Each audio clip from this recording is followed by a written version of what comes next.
La vie chrétienne est une marche. Elle a un commencement, elle a une fin. Elle a un but à atteindre. La vie chrétienne, avant de se vivre avec les autres, se vit d'abord avec Christ seul. Et c'est le point de départ de transformation. Les progressions que nous avons dans la vie, dans le plan de Dieu, dans la vie naturelle, sont d'abord liées à comment la vie de Dieu progresse en nous. Parce que les signes, l'évidence d'une véritable vie chrétienne ne peut pas être cachée. Il est possible de regarder deux arbres qui n'ont pas de fruits et de douter de leur origine. Mais vous ne pouvez pas voir les mangues sur un manguier et douter que c'est un manguier. Parce que chaque enfant de Dieu, chaque personne qui sur le chemin vers l'enfer a rencontré le Sauveur, va toujours porter les marques de cette rencontre. Il y aura quelque chose dans sa manière d'être, sa manière de faire, sa manière de décider, sa manière de se comporter, qui n'aura pas besoin de vous dire, mais qui sera la preuve que ça c'est un chrétien. Si on a besoin de prier pour savoir que vous êtes chrétien, si on a besoin de vous entendre prêcher pour savoir que vous êtes chrétien, ou si on a besoin d'entendre la musique religieuse sur vous pour savoir que vous êtes chrétien, alors c'est que vous n'êtes pas réellement chrétien. Parce que Dieu ne nous a pas donné la Bible comme moyen de prouver notre vie chrétienne. Il nous a donné la vie chrétienne pour prouver la vie chrétienne. On peut vivre une vie pure dans un monde impur.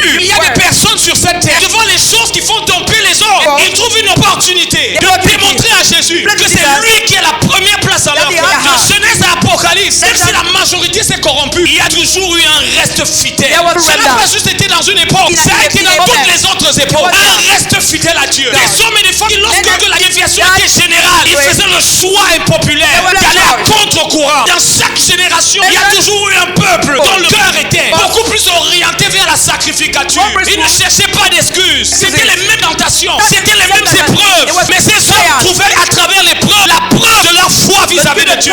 L'épreuve est devenue aujourd'hui pour beaucoup un sujet d'excuses. Mon frère, ce n'est pas parce que tu te souilles que tout le monde se souille. Ma soeur, ce n'est pas parce que chaque fois tu rétrogrades que c'est la preuve que tout le monde rétrograde. Parfois tu es en train de rétrograder, tu rétrogrades avec la majorité. Parce que seul un poisson mort se laisse emporter par le courant. Il y a des hommes qui, année après année, leur message n'a pas changé. La qualité de leur vie n'a pas changé. Mais c'est toujours dans l'épreuve qu'on démontre la preuve de ce sur quoi on croit vraiment. Un homme n'a aucune preuve tant qu'il n'a pas une épreuve. C'est facile lorsqu'on mange bien, lorsqu'on boit bien, lorsque dans son foyer tout va bien. C'est facile de croire, c'est facile de danser. Vous allez rencontrer des hommes qui ont des marques sur leur vie, ils ont des cicatrices sur leur vie. Et vous vous demandez comment ils ont fait pour avancer. C'est parce que Jésus avait la première place dans leur cœur. Toute personne qui a une relation avec le Seigneur, votre don grandit et le don de soi grandit. Le don de vous ne peut pas grandir alors que le don de ce qui est à vous ne grandit pas. Parce qu'il est plus dur de se donner que de donner. Mais lorsqu'on se donne, on va donner. Une relation qui grandit